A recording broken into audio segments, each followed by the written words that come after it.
Hi weavers, welcome to one India Telugu. 3 రోజుల పాటు శాసనసభ శాసన మండలి సభ్యులందరికీ మంత్రులందరికీ కూడా ఆటల పోటీలు అనేది నిర్వహించారు. ఇది జరిగిన తీరుపైన మనతో మాట్లాడేందుకు శాప్ చైర్మన్ రవినాయుడు మనతో ఉన్నారు. సార్ చెప్పండి, 3 రోజుల పాటు చాలా గ్రాండ్ గా ఈ పోటీలన్నీ కూడా మీరు నిర్వహించారు. ఎలా జరిగిందంటే ప్రైజ్ డిస్ట్రిబ్యూషన్స్ అన్ని ఎప్పుడు ఉండబోతున్నాయి? 6వ తారీఖు ఉంటుంది. నిజంగానే ఊహించిన విధంగా ఎమ్మెల్యే శాసనసభ శాసన మండలి స్పోర్ట్స్ మీట్ విజయవంతమైంది. నిజంగానే ప్రతి ఒక్కరికి కృతజ్ఞతలు కూడా చేస్తున్నాం. ముఖ్యంగా మీడియాకి అబ్నార్మల్ సపోర్ట్ చేస్తున్నాం.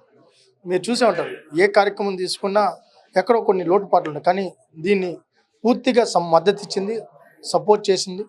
శాసనసభ్యులు కూడా వాళ్ళ స్థాయిని మర్చి పోటీపడి ఈరోజు క్రీడా స్ఫూర్తిని పొందేగాక పొందిచ్చారు. ఈరోజు రాష్ట్ర వ్యాప్తంగా ఇది ఒక చర్చ అయింది. ఈరోజు తెలుగు వాళ్ళందరూ ఒక చర్చించుకోవడం జరిగింది. ఎమ్మెల్యేలు ఆడిన తీరు, హోంమంత్రి గారు కావచ్చు, అనగాని చదువు అచ్చెన్నాయుడు గారు, కానీ అదేవిధంగా ఈరోజు ఎమ్మెల్యే రఘురామకృష్ణరాజు డిప్యూటీ స్పీకర్ గారు ఎంత అద్భుతంగా కబడ్డీ ఆడారు, క్రికెట్ ఆడారు. సరే, గాయమైంది, ఇబ్బంది అయింది, నిజంగానే బాధేసింది. బట్ ఆయన కూడా రికవర్ అవుతున్నారు.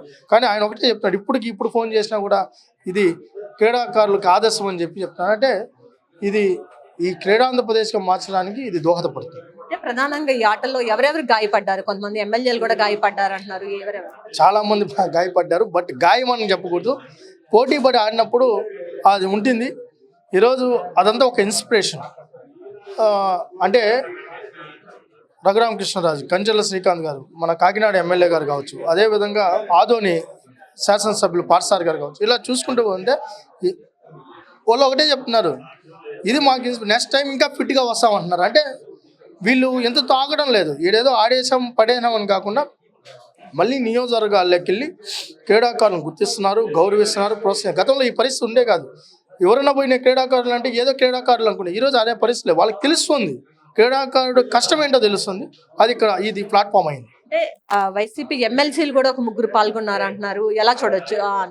వాళ్ళందరూ పాల్గొనాలని ఉంది. జగన్మోహన్ రెడ్డి గారు పాపం ఆయన ఏమైనా బెదిరించాడో భయపెట్టారో నాకు తెలియదు, కానీ వాళ్ళకి అందరికీ పాల్గొనాలని ఉంది. కాకపోతే రాలేని పరిస్థితిలో ఉన్నారు, అంతే.